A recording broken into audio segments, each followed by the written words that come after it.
Shalom, salam sejahtera dalam kasih Tuhan kita Yesus Kristus. Ini adalah minggu yang keempat. Itu berarti ada artinya. Kalau hari ini adalah minggu yang keempat, berarti minggu depan minggu yang kelima. Bukan itu maksud saya. Ini minggu yang keempat, berarti kita akan melanjutkan seri khotbah dari surat 1 Korintus seperti biasa. Minggu keempat kita melanjutkan seri khotbah eksposisi, dan kita sampai pada 1 Korintus pasal 15. Kita membaca ayat 50 hingga ayat 55. Mari langsung saja kita membuka Alkitab kita, 1 Korintus 15 ayat 50 sampai 55. Kalau sudah menemukan, mari kita membaca secara bergantian. Saya akan memulai lebih dahulu. Bapak Ibu Saudara membaca dengan bersuara. 1 Korintus 15 ayat 50 sampai 55. Begini bunyi firman Tuhan, saya bacakan ayat yang genap, Bapak Ibu Saudara yang ganjil. Saudara-saudara, inilah yang hendak kukatakan kepadamu, yaitu bahwa daging dan darah tidak mendapat bagian dalam kerajaan Allah, dan bahwa yang binasa tidak mendapat bagian dalam apa yang tidak binasa. Sesungguhnya aku menyatakan kepadamu suatu rahasia. Kita tidak akan mati semuanya, tetapi kita semuanya akan diubah. Dalam sekejap mata, pada waktu bunyi nafiri yang terakhir. Sebab nafiri akan berbunyi dan orang-orang mati akan dibangkitkan dalam keadaan yang tidak dapat binasa, dan kita semua akan diubah. Karena yang dapat binasa ini harus mengenakan yang tidak dapat binasa, dan yang dapat mati ini harus mengenakan yang tidak dapat mati. Dan sesudah yang dapat binasa ini mengenakan yang tidak dapat binasa, dan yang dapat mati ini mengenakan yang tidak dapat mati, maka akan genaplah firman Tuhan yang tertulis, maut telah ditelan dalam kemenangan. Hai maut, di manakah kemenanganmu? Hai maut, di manakah sengatmu? Amin. Seperti biasa, saya akan meninjau kembali review apa yang kita sudah pelajari, supaya Bapak Ibu Saudara yang belum mendengarkan seri-seri sebelumnya tetap bisa mengikuti. Pasal 15 ini pasal yang panjang, sehingga kita perlu tahu apa yang menjadi pokok persoalan dan bagaimana Paulus membangun argumentasi demi argumentasi. Nah, yang menjadi persoalan ada di ayat yang ke-12, yaitu sebagian jemaat Korintus tidak percaya kebangkitan orang mati. Jadi mereka menolak kebangkitan orang mati. Mereka menolak ini karena mereka terpengaruh oleh ajaran-ajaran duniawi. Makanya Paulus di ayat-ayat selanjutnya 30, 31, 32, Paulus mengingatkan kepada mereka bahwa pergaulan yang buruk merusakkan kebiasaan yang baik. Mereka dinasihati, diperingatkan untuk tidak menjadi sesat. Secara lebih spesifik, persoalan yang sedang dihadapi oleh jemaat Korintus, mereka bukan tidak percaya kebangkitan orang mati, tapi mereka tidak percaya kebangkitan tubuh. Jadi mereka itu sulit untuk memahami kebangkitan tubuh, makanya mereka menolak sekaligus kebangkitan orang mati. Nah, mengapa mereka bisa menolak kebangkitan tubuh? Kalau kita mencoba memahami cara berpikir mereka yang dipengaruhi oleh dualisme Yunani, maka kita bisa paham mengapa mereka menolak kebangkitan tubuh. Jangan bosan-bosan, saya akan menerangkan hal ini, karena ini menjadi inti dari pembahasan di pasal 15. Di dalam konsep dualisme Yunani, segala sesuatu termasuk manusia itu dibagi menjadi dua kategori. Yang pertama material, berarti ini jelek, buruk, tidak sempurna. Yang kedua adalah non material, ini adalah yang baik, yang sempurna. Pada waktu melihat manusia, manusia dibagi jadi dua kategori. Manusia adalah keberadaan yang memiliki materi, berarti itu jahat, tubuh, daging. Dan non material, jiwa atau tubuh, dan itu dianggap baik. Nah, pada waktu orang melihat manusia dengan konsep dualistik seperti ini, maka mereka menganggap jiwa atau tubuh adalah sesuatu yang baik yang terpenjara dalam sesuatu yang buruk, yaitu tubuh. Kapan jiwa atau tubuh ini akan bebas? Jawabannya adalah pada waktu kematian. Jadi nanti pada waktu kita mati, tubuh kita akan hancur, jiwa atau roh ini akan bebas berkelana. Dan itulah hari yang dinantikan oleh jiwa atau oleh roh. Tapi Paulus memberikan berita begini, Kamu nanti kalau mati sekarang jangan khawatir. Kalau Yesus datang kembali yang kedua, Tuhan akan memberi kamu tubuh yang baru. Begitu mendengar kata tubuh, mereka sukar untuk menerima. Bagi mereka itu adalah kabar yang buruk, karena tubuh berarti materi, materi berarti sesuatu yang tidak baik. Sehingga apa yang disebut kabar baik oleh Paulus sebetulnya kabar yang buruk untuk mereka, dengan konsep dualistik seperti itu. Kalau bingung, saya kasih contoh ya. Saudara diberi makanan yang paling saudara sukai nih. Terserah saudara bisa nyebut apapun, tapi nanti makanannya diletakkan di pispot yang masih baru. Tahu pispot ya? Itu tempat untuk pipis, maka namanya pis dan pot gitu kan. Lu malah tertawa. Pispot, tempat pipis, ada potnya begitu kan. Nah, kalau saudara diberi makanan yang super enak kesukaan saudara, tapi diletakkan di pispot, pispotnya masih baru, kira-kira saudara mau makan atau tidak?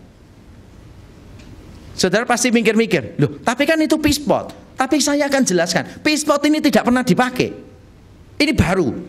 Kalau saya ganti, saudara diberi makanan super yummy, super enak, lalu diletakkan di piring bekasnya orang lain makan, mau nggak? Loh nggak mau kan? Lebih enak pispot baru atau piring kotor?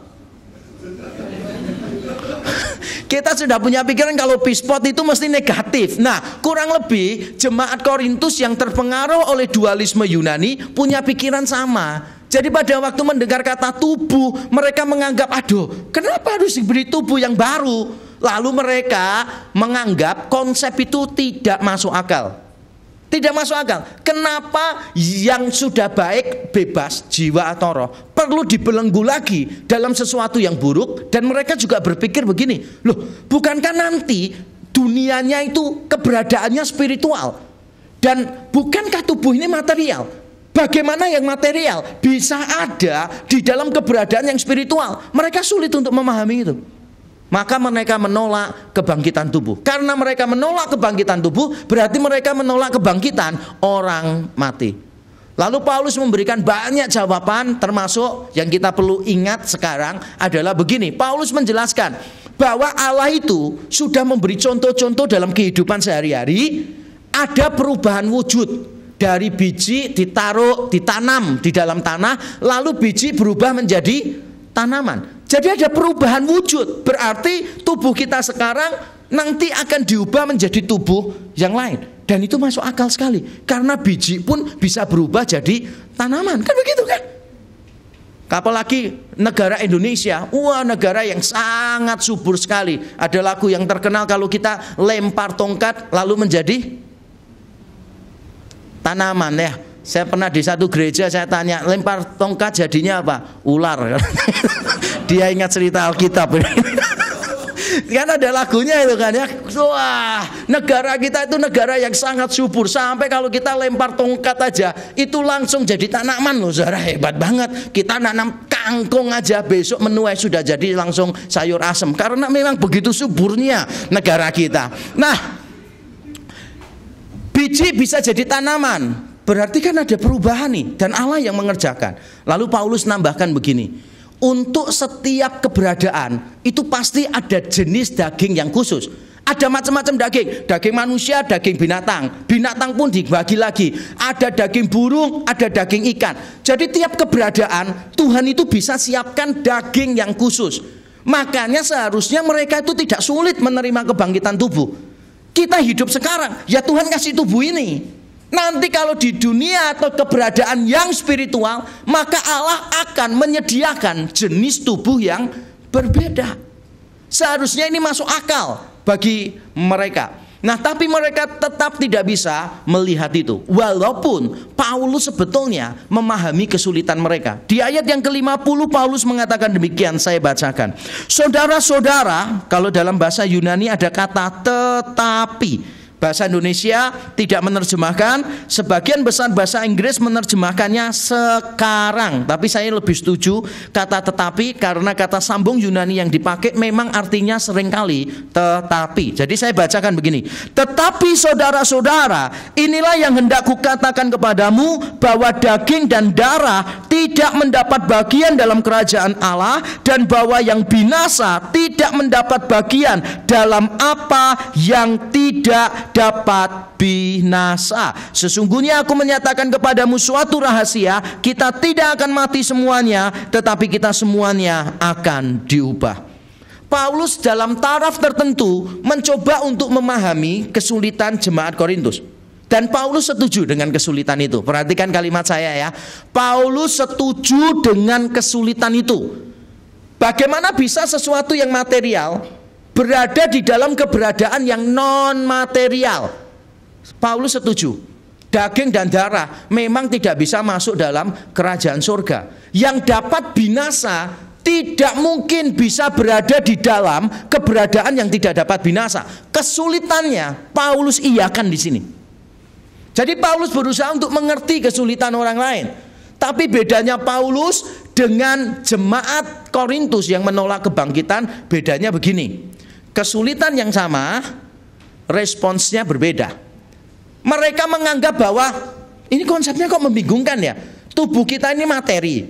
Nanti setelah kebangkitan kita ada di dalam keberadaan yang non material. Ini material, ini spiritual. Kok bisa sih? Gak masuk akal. Nah, tubuh ini jahat. Nanti kok diberi tubuh yang baru? Bukankah diberi yang jahat lagi? Mereka akhirnya berkata begini, aduh, ini konsep yang tidak masuk akal, ditolak saja. Tapi kalau Paulus tidak. Paulus memberikan solusi. Memang yang mati ini tidak bisa berada di yang tidak mati. Memang yang materi tidak bisa ada di yang spiritual. Tetapi ada solusinya, yaitu apa? Perubahan. Kesulitannya sama, jalan keluarnya beda. Saya masih ingat waktu saya SMA, saya menjadi kakak OSIS. Wah, saya menjadi senior di kepengurusan OSIS. Lalu pada salah satu pelatihan untuk mengetahui kandidat-kandidat OSIS ini layak atau tidak menjadi pengurus OSIS, maka saya diberi tugas oleh guru saya untuk memberikan persoalan kepada calon kandidat itu, persoalan yang real, melatih logika mereka. Lalu yang saya lakukan adalah saya membawa mereka ke hutan, karena memang acaranya di hutan, menginap beberapa hari. Lalu saya sengaja mengajak mereka, salah satunya satu rombongan itu ada di satu tempat, batang pohonnya itu besar, jatuh. Lalu saya berdiri di depan pohon itu, dan mereka juga berdiri di depan pohon itu. Lalu saya mengatakan begini, dalam 1 menit kalian harus berada di belakang pohon ini. Dalam 1 menit pohon ini harus ada di belakang kalian, misalnya gitu. Dan saya akan menghitung dari sekarang gitu. Saya hitung 1, 2, 3, mulai. Yang mereka lakukan adalah mereka menggeser batang pohonnya yang super besar itu. Digeser, dipotong yang masih kena rantingnya apa semua, dipotong, kemudian digeser. Pada waktu mau geser, waktunya sudah habis, saya tiup fluid, habis waktunya. Mereka bilang, tidak mungkin bisa selesai 1 menit. Pasti bisa. Dia bilang, tidak mungkin bisa. Persoalannya saya paham, tapi tetap bisa 1 menit. Terus saya jelaskan ke mereka, permintaannya kan supaya kalian itu ada di belakang pohonnya. Kan ada 2 cara untuk mengerjakannya sih. Cara pertama apa? Pohonnya yang digeser, ngerti ya? Cara yang kedua apa? Orangnya tuh ya yang geser, bener ya? Lebih gampang orangnya geser daripada menggeser pohonnya. Kesulitannya sama, cara menanganinya berbeda. Nah, Paulus melihat kesulitan jemaat Korintus ini masuk akal loh, sangat masuk akal. Bagaimana bisa yang material ada di dunia yang spiritual? Ngerti nggak kesulitannya? Bagaimana sesuatu yang bisa mati ini bisa berada dalam keberadaan yang tidak dapat mati? Itu memusingkan, dan saya bisa paham mengapa itu memusingkan. Tapi Paulus memberikan solusi. Solusinya itu sebuah misteri. Nah, kalau bahasa Indonesia menerjemahkannya begini, aku memberitahukan kepadamu sebuah rahasia. Bahasa Indonesia nerjemahkannya rahasia. Rasanya kok kurang enak ya. Rahasia, tapi kok dikasih tahu ya. Saya khawatir saudara yang suka gosip dan sebagainya itu mendapatkan ayat mas untuk apa yang saudara jadikan hobi itu. Ternyata kita ini ya kalau mengubah rahasia kepada orang lain alkitabiah loh. Kenapa? Paulus saja memberitahukan suatu rahasia gitu. Bahasa Inggris tidak ada satupun yang memberi terjemahan rahasia. Tidak ada. Bahasa Inggris terjemahannya bukan secret tetapi mystery.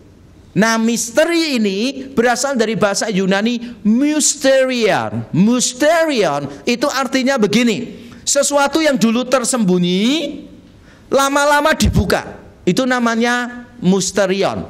Nah, untuk membuka ini di dalam semua pemunculan kata mysterion berkaitan dengan Kristus. Jadi apa yang dulu masih tersembunyi perlahan-lahan Tuhan itu buka di dalam Kristus. Sehingga kalau mau memahami misteri-misteri itu, rencana-rencana Allah yang dulu cuma disembunyikan lalu dibuka pelan-pelan, nanti pembukaan yang jelas ada di dalam Yesus Kristus. Dan ini perlu Paulus jelaskan karena orang-orang Yahudi dan orang-orang Yunani itu juga punya konsep kehidupan setelah kematian. Mereka punya, walaupun tidak seragam. Misalnya dalam lingkungan orang-orang Yahudi, mereka percaya begini, orang mati nanti zaman akan dibangkitkan. Ingat Yohanes 11, waktu Lazarus mati, Tuhan berkata kepada Marta, saudaramu akan bangkit. Lalu Marta berkata, ya Tuhan, dia akan bangkit di akhir zaman.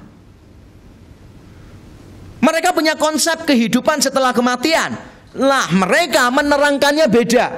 Ada tulisan Yahudi kuno di dalam surat 2 Baruk, kitab 2 Baruk misalnya. Mereka mengatakan demikian, tubuh kita yang sekarang ini nanti sama persis akan dikembalikan pada waktu di akhir zaman. Jadi pada waktu surga turun misalnya, pada waktu Allah memerintah di tengah umatnya, maka tubuh kita persis sama akan ada di sana. Dan Paulus menolak gagasan itu. Bagi Paulus tidak mungkin, karena yang dapat binasa harus mengenakan yang tidak dapat binasa. Harus ada perubahannya. Kalau Philo atau Philo, penafsir Yahudi abad yang pertama, dia memberikan penjelasan berbeda.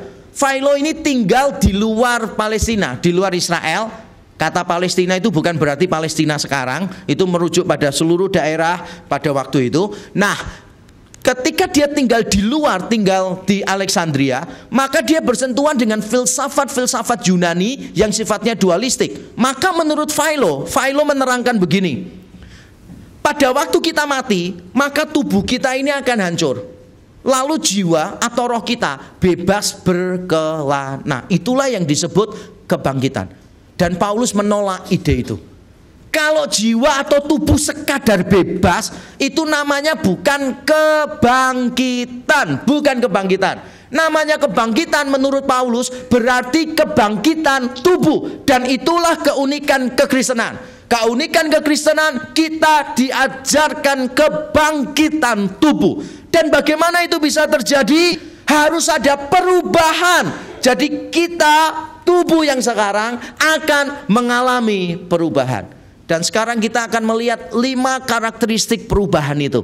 Dari tubuh yang sekarang akan menjadi tubuh kebangkitan, tubuh kemuliaan, memiliki 5 karakteristik. Yang pertama saudara, terjadi melalui kuasa ilahi. Mari baca ulang ayat 51 dan 52. 51 dan 52. Sesungguhnya aku menyatakan kepadamu suatu rahasia. Kita tidak akan mati semuanya, tetapi semuanya akan, garis bawahi, diubah.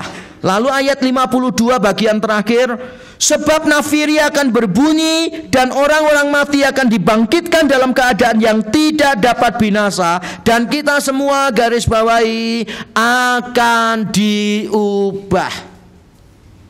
Bentuknya pasif, akan diubah. Dan tidak diberi keterangan subjeknya siapa. Kalau dalam tata bahasa Yunani, model-model seperti ini namanya pasif ilahi. Pasif ilahi karena diasumsikan subjeknya adalah Allah. Jadi ketika Paulus mengatakan kita semua akan diubah, pembacanya itu harus melanjutkan di otaknya sendiri. Oleh Allah. Kita semua akan diubah oleh Allah. Perubahan tubuh kita nanti bukan terjadi secara natural, bukan terjadi secara alamiah, tidak terjadi secara mekanis, otomatis, tidak, tapi dikerjakan oleh Allah. Allah yang mengubah tubuh kita. Dan kita tidak memberi andil apa-apa pada perubahan itu. Makanya Tuhan tidak pernah tanya kita, kamu nanti tubuh yang baru, kamu ngisi formulir, kamu minta speksnya seperti apa. Tidak, karena memang manusia tidak dilibatkan sama sekali. Saudara tidak bisa pesan nanti bentuk tubuhnya seperti apa. Saudara nggak bisa pesan. Nanti kalau saudara boleh pesan kan susah nanti Tuhan. Semua saudara kan mesti milihnya kepingin seperti saya semua, ya kan. Nah itu nanti kok seragam sih kurang kreatif gitu kan. Nah kita ini tidak dilibatkan sama sekali, karena nanti semua itu dikerjakan oleh Allah. Itu karakteristik pertama, terjadi melalui kuasa ilahi. Yang kedua, terjadi dalam sekejap. Terjadi dalam sekejap. Ayat yang ke-52. Dalam sekejap mata. Wah, bahasa Indonesia itu sekejap mata. Tahu kejap nggak? Terima kasih jawabannya ya. Kejap itu apa sih? Kedip. Kedip. Makanya kalau dalam bahasa Inggris itu terjemahannya itu jelas sekali. At the blinking of the eyes. Jadi begitu kedip ini langsung terjadi. Tapi saya suka bahasa Yunaninya. Karena dalam bahasa Yunaninya itu dipakai kata en atomo. Atomo itu berasal dari kata atomos. Kalau saudara bingung, apa sih atomos itu? Saudara pernah mendengar istilah atom nggak? Pernah ya? Atom. Saudara yang suka fisika pasti tahu dong istilah atom. Kalau saudara nggak suka fisika tapi suka belanja juga pasti tahu kan istilah atom. Tapi bukan itu maksud saya. Saya bukan bicara tentang pasar atom. Saya bicara tentang yang lain. Ya, atom itu dulu dipahaminya gini di fisika. Bagian yang terkecil dari segala sesuatu itu atom. Walaupun sekarang berubah dengan fisika kuantum, bagian yang terkecil bukan atom tetapi quark. Jangan tanya quark itu apa. Itu sulit didefinisikan di dalam fisika yang modern sekarang ini. Nah, anyway, atom itu artinya begini. Atom itu begini. Sesuatu yang tidak bisa direduksi lagi, sesuatu yang tidak bisa dipecah lagi. Berarti bagian yang super kecil nggak bisa lebih kecil lagi. Itu namanya atom. Nah, kalau saudara memakai kata atom dalam kaitan dengan waktu, menurut saya mungkin sekejap mata aja masih terlalu lama kali ya. Karena sekejap mata itu masih bisa dibagi lagi. Orang kejapnya itu kan beda-beda, benar ya? Kejapnya beda-beda. Makanya ada orang lomba untuk melihat tanpa berkedip gitu. Ada ya, orang melihat tanpa berkedip. Pernah lomba nggak sih? Nggak pernah ya. Saya soalnya pernah lomba. Jadi saya pernah lomba lihat tanpa kedip begitu kan. Lama-lama ya perih. Kita bisa kedip. Tapi kedipnya orang itu beda-beda. Ada yang cepat, ada yang pelan, ada yang nggak bisa kedip. Terutama kalau lihat uang, nggak bisa kedip sama sekali gitu kan. Apalagi cewek cantik bawa uang lebih nggak kedip lagi itu. Walaupun perih ditahan dia nggak akan kedip gitu kan. Karena kalau kedip kehilangan dua hal yang bagus-bagus. Nah ya, yang tertawa paling keras yang berarti sering begitu. Nah oke. Atomos, atom itu kalau dikaitkan dengan waktu, maka saudara bisa pahami begini. Durasi waktu yang paling singkat, yang tidak bisa lebih singkat lagi, itu namanya atomos. Kalau misalnya terjadi dalam kedipan mata, perubahan terjadi. Saudara pernah menemukan nggak sih sebuah peristiwa, sebuah perubahan terjadi dalam sekejap mata? Apa kira-kira? Kira-kira apa? Tutup mata sekejap, hilang. Saya nggak pernah ketemu. Saya tidak pernah ketemu. Jadi kedip langsung ada perubahan, saya nggak pernah lihat. Nggak tahu kalau saudara. Tapi kalau berdoa terus buka mata, perubahan terjadi sering saya lihat di kampus teologi terutama pada waktu makan. kalau kita sudah ngambil ayam yang besar begitu, lalu kita berdoa dan kita tidak berjaga-jaga, maka begitu kita buka mata, dagingnya berubah jadi lebih kecil.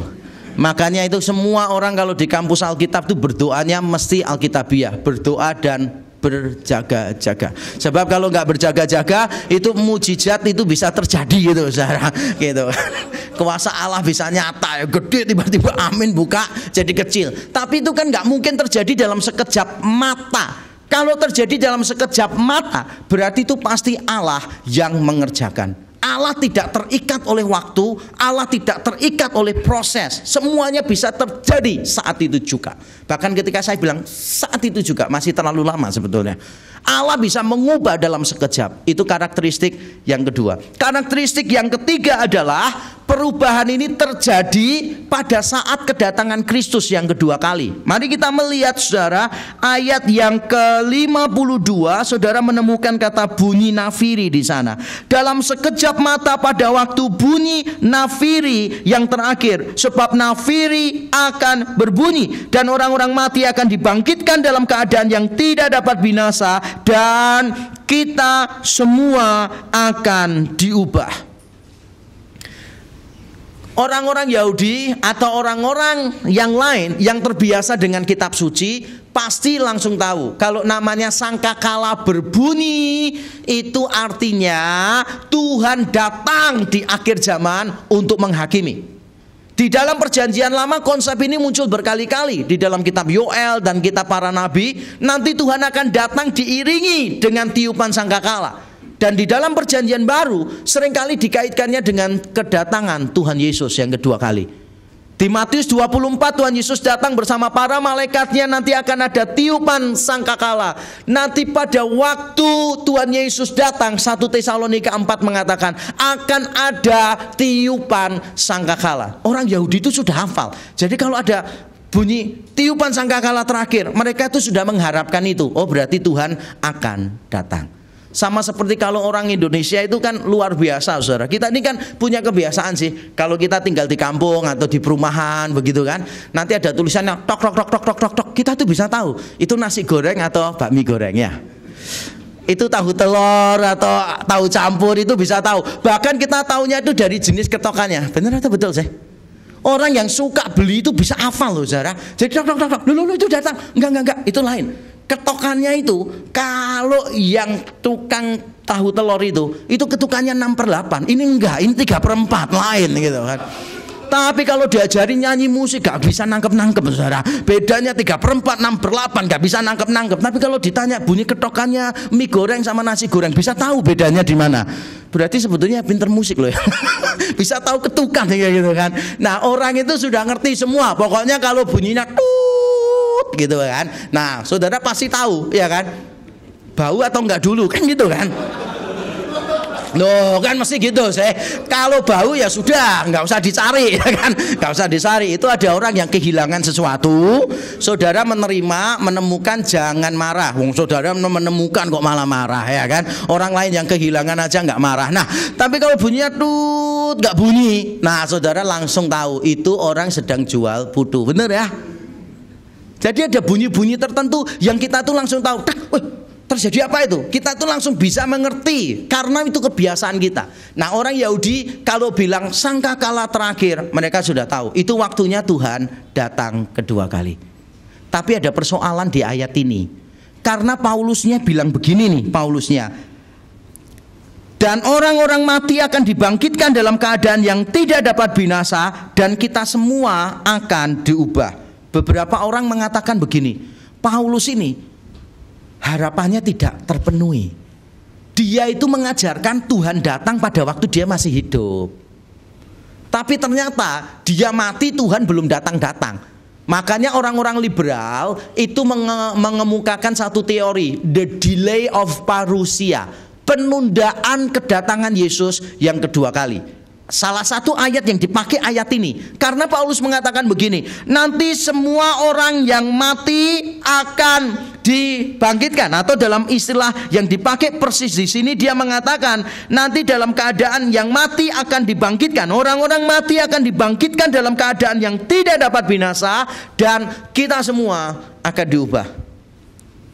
Menurut saya ini tidak bicara tentang the delay of parousia.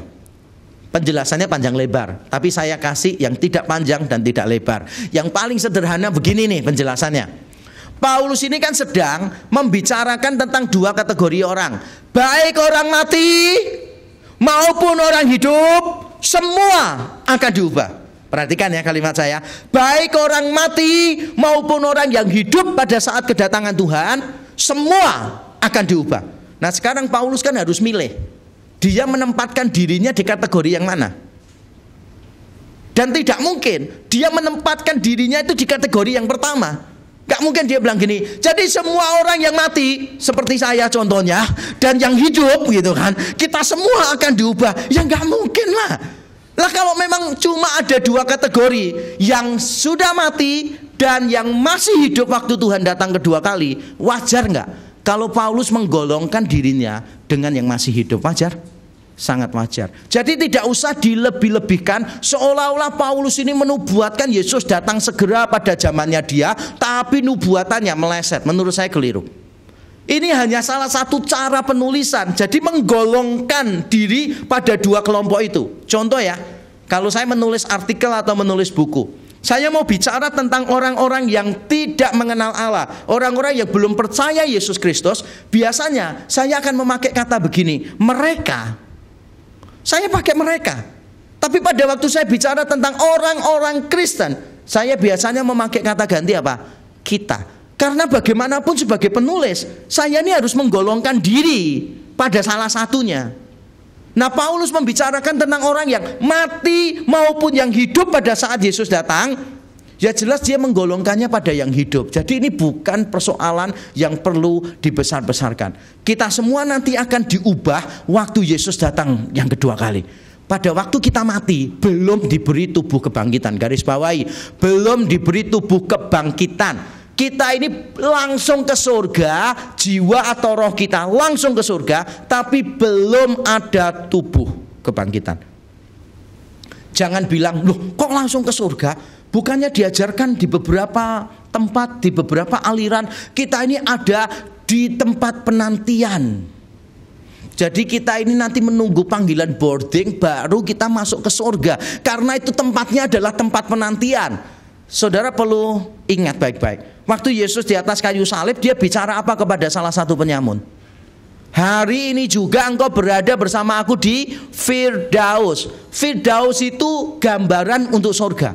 Kalau ada yang bilang, oh enggak, Firdaus ini bukan surga, maka saudara ingatkan orang itu. Di 2 Korintus 12, waktu Paulus cerita, dia diangkat ke surga tingkat 3. Kata surga di sana adalah kata Firdaus. Jadi kita ini kalau mati langsung ke surga, tidak perlu di tempat penantian. Apalagi ditambahin lagi, di tempat penantian ini kita ini nggak ngapa-ngapain gitu kan. Itu kan perasaan kita tuh gak enak loh. Mati semua kumpul gitu kan. Terus kita cuma diem-dieman kayak di PHP-in gitu loh. Jadi kita neraka sih enggak gitu kan. Tapi surga juga belum, nunggu panggilannya kok lama begitu kan. Nanti saudara baru mati, terus saudara masuk ke tempat itu. Nanti orang-orang kan ngeluh terus, kapan kita ke surga ini, kapan kita ke surga. Lalu saudara mencoba untuk menghibur, nggak apa-apa, sabar aja ya, sebentar lagi kita masuk surga. Nanti saudara pasti dikeroyok rame-rame. Orang pasti akan bilang, iya kamu baru mati, aku sudah berapa abad mati di sini gitu loh. Nungguinnya lama, kamu mati baru datang sekarang gitu kan. Jadi sebetulnya nggak ada konsep penantian begitu. Mati langsung masuk surga, amin. Walaupun saya kalau tanya mau masuk surga sekarang nggak ada yang amin saya. Tapi saudara harus amin dulu. Kalau nanti kita mati kita langsung masuk ke surga. Tubuhnya belum. Nanti semua yang sudah mati maupun yang masih hidup langsung diubah tubuhnya jadi tubuh kemuliaan. Luar biasa. Tuhan nanti menggantinya barengan, semua bersamaan diganti. Kenapa harus bersamaan? Sebab kalau sekarang mati langsung dikasih tubuh, nanti orangnya pasti iri hati sama yang mati belakangan. Kenapa? Kan tubuhnya itu tambah lama tambah bagus. Kayak Iron Man itu kan tambah lama tambah bagus kan. Pertama rosokan, tambah lama tambah canggih, tambah lama tambah canggih. Tidak ada sih hubungannya. Nah ini sebetulnya untuk memberitahu kepada kita bahwa walaupun kita mati duluan atau kita masih hidup pada saat kedatangan Tuhan, tidak ada bedanya karena kita semua akan diubah. Karakteristik yang keempat, saudara, selain terjadi melalui kuasa ilahi, selain terjadi dalam sekejap mata, selain terjadi pada saat kedatangan Tuhan yang kedua kali, yang keempat adalah ada kesinambungan antara tubuh lama dan tubuh baru. Ada kesinambungan antara tubuh lama dan tubuh baru. Mari kita membaca, saudara, ayat 53. Ayat 53, perhatikan.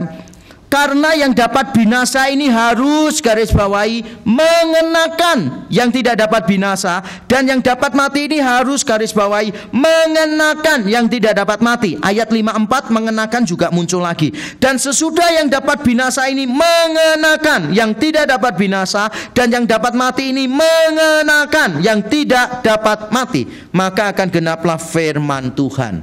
Nah, saudara, kata yang dipakai Paulus di sini hati-hati sekali. Dia memilih katanya itu dengan cermat, yaitu kata mengenakan. Kalau dalam bahasa Yunani kata yang dipakai adalah enduo. Itu kata biasa dipakai untuk pakaian itu. Di dalam tulisan Paulus yang lain, 2 Korintus 5 ayat 2 dan 4, Paulus memakai kata mengenakan juga. Tubuh kita sekarang, nanti kita akan mengenakan tubuh kebangkitan, tubuh yang kekal. Nah, kata mengenakannya bahasa Indonesianya sama, tapi bahasa Yunaninya berbeda. Di 2 Korintus pasal 5 lebih jelas, karena kata yang dipakai bukan cuma enduo, tetapi kata yang dipakai adalah ependuo. Ependuo itu artinya mengenakan di atas sesuatu yang lain, mengenakan di atas sesuatu yang lain. Kalau pakai gambarannya itu mengenakan, berarti tubuh kita yang lama itu masih ada keterkaitan dengan yang baru, cuma ditambah sesuatu yang baru. Nah, sayangnya Paulus itu tidak menerangkan seberapa jauh tubuh yang lama ini akan ada di sana. Seberapa jauh Paulus tidak memberitahu. Tapi dari tubuh kebangkitan Yesus kita bisa tahu ada kesinambungan, ada ketidaksinambungan. Ada kesinambungannya jelas. Waktu Yesus datang di tengah murid-muridnya, mereka terkunci semua ruangannya, ketakutan. Tiba-tiba Yesus ada di tengah-tengah dan berkata, damai sejahtera bagi kamu. Murid-muridnya langsung tahu kalau itu Yesus. Langsung tahu loh kalau itu Yesus. Bayangkan gak sih seandainya Yesus tiba-tiba ada di tengah gitu kan, damai sejahtera bagi kamu. Murid-murid kaget, langsung tanya, saudara ini siapa? Gak mungkin lah. Mereka langsung tahu kalau itu Yesus kan. Lalu Yesus tunjukkan, ini luka-lukaku. Berarti memang ada kaitan, ada kesinambungan, tapi juga ada ketidaksinambungan. Kenapa saya katakan demikian? Coba saudara ingat ya, Yesus itu kan bisa menembus dinding. Pada waktu kubur Yesus kosong, pintu kubur itu terbuka. Tujuannya untuk apa? Supaya Yesus bisa keluar atau supaya murid-murid bisa masuk? Kalau pintunya itu tidak buka, Yesus itu bisa bangkit nggak? Bisa bangkit kan? Kenapa pintunya itu tetap dibuka oleh malaikat? Bukan supaya Yesus bisa keluar dari kubur, tapi supaya murid-murid bisa masuk ke dalam kubur dan mendapati Yesus itu bangkit. Waktu murid-murid berada di rumah yang terkunci, Yesus tubuhnya itu bisa langsung masuk. Berarti ada perubahan di sana. Dan waktu jalan bersama dengan 2 orang muridnya menuju jalan Emmaus, murid-muridnya juga tidak bisa langsung mengenali Yesus. Berarti ada kesamaan dan ada perbedaan. Nah, sekali lagi kita tidak pernah tahu sejauh mana tubuh kita sekarang akan ada di sana. Tapi saya bisa menjawab begini, semua penyakit, semua kelemahan tubuh, kematian tidak akan ada lagi di surga. Saya pernah ditanya orang, engkong saya itu percaya Tuhan sungguh-sungguh, mati pada waktu pikun, pada waktu dia di surga, dia pikun atau tidak? Saya jawab, pasti tidak. Kenapa? Di surga itu tidak ada kelemahan tubuh, tidak ada penyakit. Dan kalau sampai orang pikun di surga tetap pikun, saudara bisa bayangkan gak sih? Semua orang lagi memuji Tuhan gitu kan. Terus dia nyenggol. Kita lagi ngapain ini? Lah muji Yesus Kristus gitu. Oh, dia tanya sebelah, Yesus Kristus itu siapa? Gitu. Nanti besok lagi kebaktian lagi masih tanya lagi, kita lagi ngapain? Itu kan ngerepoti semua penghuni surga yang lain ya, saudara. Jadi saya yakin orang kalau sudah di surga, semua penyakit itu sudah tidak ada lagi di sana. Semua kelemahan tubuh nggak ada di sana. Nah, pertanyaannya gini, orangnya itu nanti umurnya berapa di surga? Nggak penting. Di surga itu kalau tanya umur ya tidak relevan pertanyaannya. Karena di surga itu nanti selama-lamanya. Kita ini di sini tanya umur karena kita ini sudah punya sebuah kerangka. Orang hidup antara 70 sampai 80. Contoh ya. Orang meninggal usia 50 tahun. Saudara bilang apa? Masih muda atau sudah waktunya? Masih muda kan ya? Wah, masih muda kok sudah meninggal ya, kasihan ya. Masih muda sudah meninggal. Nanti saudara ketemu orang usianya 100, 110 masih hidup. Saudara bilang, kok nggak sungkan ya sama yang lain ya? Karena yang lain sudah mati duluan, ini masih sampai 100, 110 kan? Karena kita sudah punya konsep bahwa orang mati itu 70, 80. Ngerti maksud saya? Makanya kalau ada orang yang usianya 80 tahun, kita bilang gini, aduh puji Tuhan, umur panjang kan gitu. Di surga itu saudara tidak akan dipedulikan umurnya. Karena umur itu tidak relevan di surga. Jadi nanti saudara mau masuk surga, tidak akan ada pengecekan KTP untuk tahu kamu umurnya berapa, nggak ada. Dan tidak relevan, benar-benar tidak relevan. Itu sama saja dengan saudara itu kalau tinggalnya di Amerika gitu. Lalu saudara itu menyombongkan pacarmu orang Amerika, saudara sombongkan di depan orang Amerika yang lain. Saudara bilang gini, kamu tahu nggak pacarku? Hidungnya mancung. Semua orang bilang, se-Amerika mancung semua kalau gitu kan. Itu bukan sesuatu yang relevan untuk dibicarakan gitu loh. Nanti kalau saudara tinggal di Korea Selatan misalnya gitu kan, kemudian saudara membanggakan, tahu nggak pacarku orang Korea itu putih. Lah semua orang Korea putih soalnya. Jadi itu tidak relevan untuk dibicarakan. Ngerti maksud saya?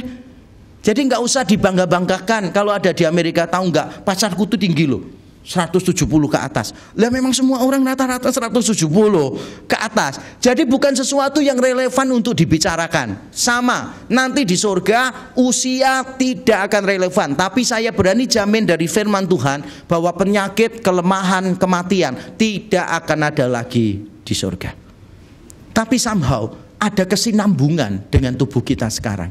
Makanya itu tubuh kita ditebus dengan darah yang mahal di kayu salib. Makanya kita perlu menjaga tubuh kita, merawat hidup yang sehat, istirahat yang cukup. Makanya kita perlu menjaga tubuh kita jangan dicemarkan oleh dosa, karena tubuh ini ditebus oleh Kristus dan nanti ada kesinambungan dengan tubuh yang baru. Kita mengenakan yang baru, tapi yang lama tidak dimusnahkan sama sekali. Sejauh mana perpaduan antara yang lama lalu diubah menjadi yang baru, kita tidak pernah tahu. Alkitab tidak membuka. Itu namanya misteri. Jadi dulu diberitahukan pelan-pelan, digenapi di dalam Kristus. Nanti pada waktu kita mengalami, baru kita tahu seutuhnya. Tapi paling tidak, tubuh kebangkitan Yesus Kristus memberi ide kepada kita. Kurang lebih nanti tubuh kita akan menjadi sama seperti itu. Tapi seperti apa detailnya, kita nanti baru tahu setelah terjadi. Karakteristik yang terakhir saudara, karakteristik yang terakhir dari perubahan ini adalah perubahan ini pasti terjadi. Ayat 54 dan 55 saya bacakan. Dan sesudah yang dapat binasa ini mengenakan yang tidak dapat binasa, dan yang dapat mati ini mengenakan yang tidak dapat mati, maka akan garis bawahi genaplah firman Tuhan yang tertulis, maut telah ditelan dalam kemenangan. Hai maut, di manakah kemenanganmu? Hai maut, di manakah sengatmu? Paulus mengutip dari dua teks, yaitu dari Yesaya 25 ayat 8. Saudara tidak perlu membaca sekarang. Yesaya 25 ayat 8. Tapi ada beda terjemahan antara bahasa Indonesia dengan bahasa Ibrani. Kalau dalam bahasa Indonesia tidak ada kata menelan. Kalau dalam bahasa Ibrani dan semua versi Inggris di Yesaya 25 ayat 8 ada kata menelan. Tuhan itu menelan maut untuk menunjukkan maut itu nggak ada apa-apanya. Ditelan itu berarti kan kecil loh. Sesuatu yang kecil ditelan. Gambarannya saya suka loh. Bukan Allah sekadar mengalahkan. Kalau dia mengalahkan maut dengan cara ditendang itu rasanya kayak aduh berarti butuh usaha yang besar. Tapi ini Allah itu menelan. Saya malah penasaran, ini bahasa Jawanya apa tuh dalam bahasa Alkitab bahasa Jawa? Mungkin ngemplok gitu kan. Itu kelihatannya lebih bagus banget kayak ngemplok gitu kan. Kalau menelan itu kan perlu dimasukkan baru ditelan. Kalau ngemplok itu kan semuanya langsung masuk ditelan langsung gitu kan. Saya malah penasaran. Nanti coba saya cari tahu kalau bahasa Jawanya itu terjemahannya apa. Bahasa Indonesia tidak ada kata menelan. Bahasa Inggris semuanya menelan, bahasa Ibraninya menelan. Nah, teks yang kedua yang dikutip oleh Paulus bukan hanya dari Yesaya 25 ayat 8, tapi dari Hosea 13 ayat yang ke-14. Nah, di dalam pengutipan ini saya perlu jelaskan ada sedikit persoalan. Kalau saya terangkan semua butuh waktu yang panjang. Tapi kurang lebih begini solusinya. Paulus tampaknya ketika mengutip Yesaya 25 maupun Hosea 13 ini, Paulus tampaknya mengutip secara bebas. Dan bukan cuma secara bebas, tapi dia mengutipnya itu dari dua tradisi teks yang berbeda. Dia gabungkan jadi satu. Dia kemungkinan menggabungkan yang teks Ibrani dengan teks Septuaginta, terjemahan dalam bahasa Yunani kuno. Jadi dia kelihatannya untuk beberapa bagian dia mengambil Ibrani, salah satu tradisi. Untuk bagian yang lain dia mengambil dari tradisi terjemahannya yang kuno Septuaginta. Lalu dia menggabungkan dan menafsirkannya secara bebas. Dan ini memang cukup wajar di Alkitab maupun di luar Alkitab. Kalau orang sedang mengutip sumber lain, dia bisa mengutipnya itu benar-benar kutipan langsung. Kalau saudara pernah menulis skripsi tahu maksud saya. Kalau kutipan langsung ada tanda petiknya, dan apa yang ada di sumber semua ditulis dengan baik, persis sama. Tapi juga ada kutipan tidak langsung, yaitu kita meredaksi sendiri, yang penting idenya sama. Nah, Paulus menggunakan ayat-ayat ini, Yesaya 25 ayat yang ke-8, Hosea 13 ayat 14, dia gunakan secara bebas dari tradisi-tradisi teks yang berbeda. Tapi yang menarik adalah kutipannya dari Hosea 13 ayat 14.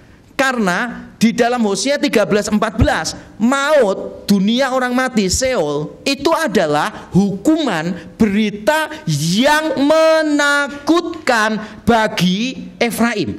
Jadi suku Efraim, umat Allah, ini berbuat jahat.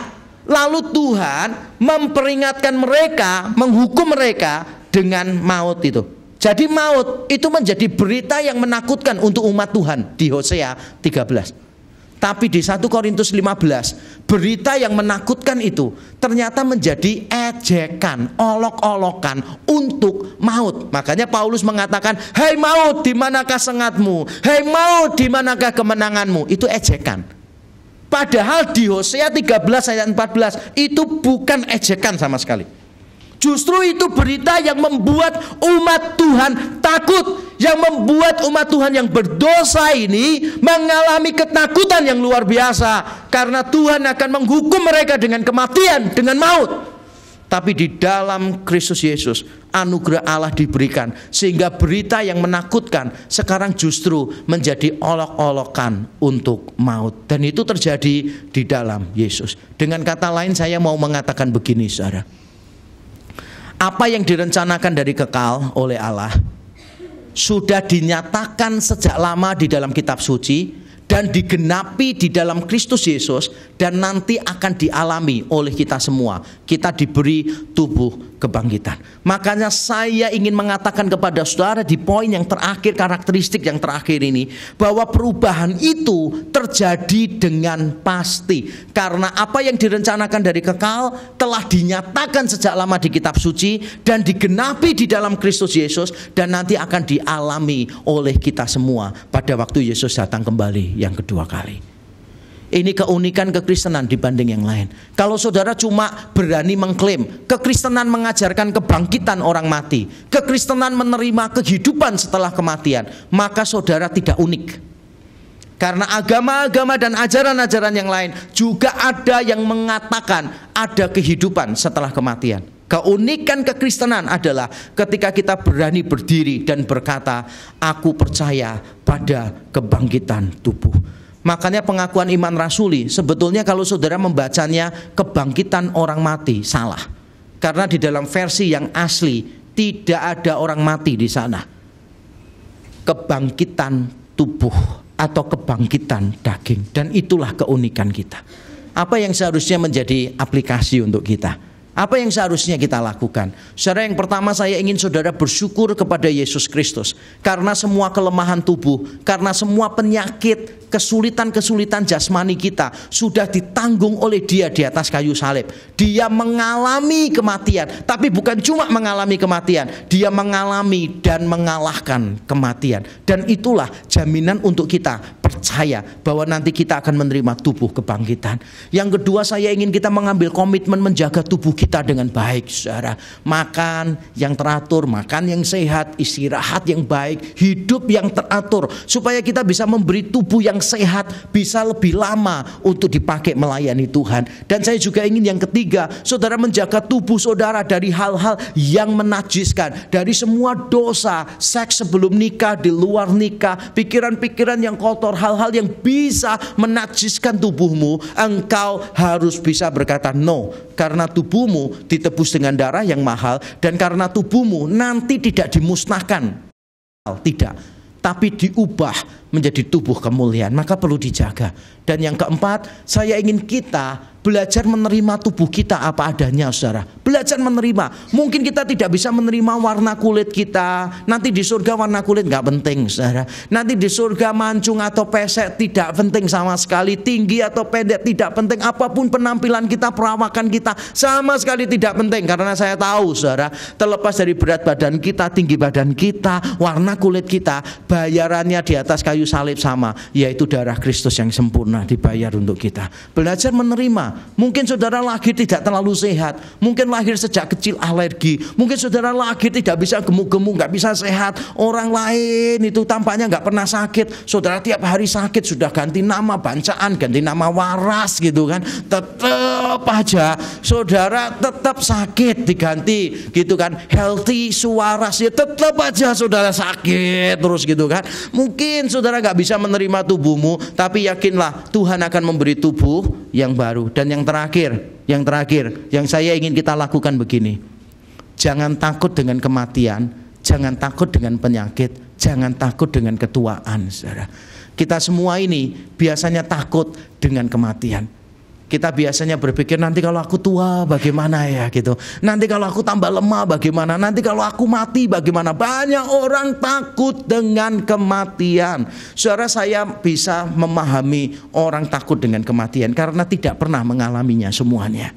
Itu hal baru bagi kita. Kalau saya berapa kali mengungkapkan di sini, mati itu nggak perlu bingung, karena mati nggak perlu latihan, nggak perlu gladi bersih, benar ya? Itu hal-hal yang benar-benar langsung kita bisa lakukan dan kita tidak siap. Dalam arti kita tidak tahu bagaimana harus mati. Itu pertanyaan kita semua. Tapi pastikan di dalam diri saudara, kita tidak perlu takut dengan kematian. Kalau ada penyakit kelemahan tubuh, jangan menjadi orang yang suka mengomel, mengeluh sana sini, menyalahkan Tuhan. Itu berarti engkau tidak punya pengharapan bahwa engkau akan menerima tubuh kebangkitan. Tuhan sediakan tubuh kebangkitan bagi kita. Dan itulah pengharapan kita. Mari kita tunduk kepala, kita berdoa. Haleluya. Haleluya. Saya ingin memberi kesempatan bagi setiap kita. Mari pertama-tama bersyukur bahwa Kristus telah menanggung semua kelemahan jasmani kita, menanggung segala penyakit kita, bahkan kematian kita di atas kayu salib.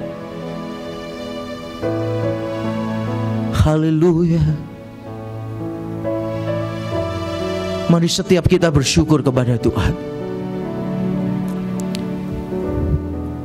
Yang kedua, saudara, mari kita mengambil komitmen di hadapan Tuhan untuk memelihara tubuh kita hidup dengan sehat dan menjaga tubuh kita dari kenajisan, dari dosa. Kita rawat dengan baik karena tubuh ini ditebus dengan darah yang mahal. Mari kita ambil komitmen di hadapan Tuhan.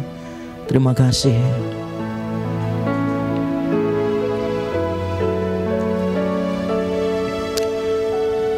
Yang ketiga, saudara, mari kita mengambil waktu untuk bersyukur atas tubuh kita. Apapun keadaan tubuh kita, mari kita bersyukur. Karena itu ditebus dengan darah yang sempurna, sama seperti orang yang lain. Tidak peduli apapun keadaan tubuh kita, ditebus dengan sempurna. Dan nanti juga akan diberi tubuh kemuliaan yang sempurna. Karena itu belajar bersyukur untuk apapun keadaan tubuh kita. Mari kita mengambil waktu bersyukur secara pribadi di hadapan Tuhan.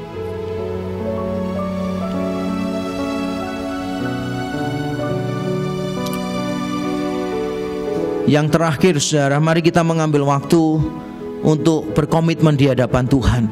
Walaupun di kemudian hari atau mungkin sekarang penyakit datang pada kita, kelemahan tubuh mulai menghantam kita, dan mungkin kita memasuki masa tua kita. Tapi kita berkomitmen bahwa kita tidak akan takut, kita tidak akan mengomel, mengeluh seperti orang-orang yang tidak punya pengharapan di dalam Kristus. Kita akan terus bersukacita dan bersyukur karena kita tahu bahwa Kristus sudah menanggung semua kelemahan dan mengalahkannya bagi kita. Mari masing-masing kita berdoa mengambil komitmen ini.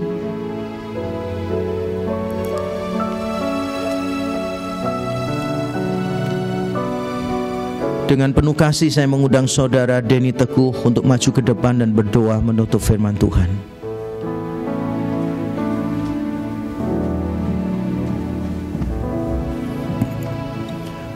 Mari kita berdoa. Bapa, kami bersyukur karena Engkau memberikan kesempatan kami untuk kami boleh merenungkan janji kebangkitan tubuh yang Engkau ajarkan kepada kami melalui Paulus.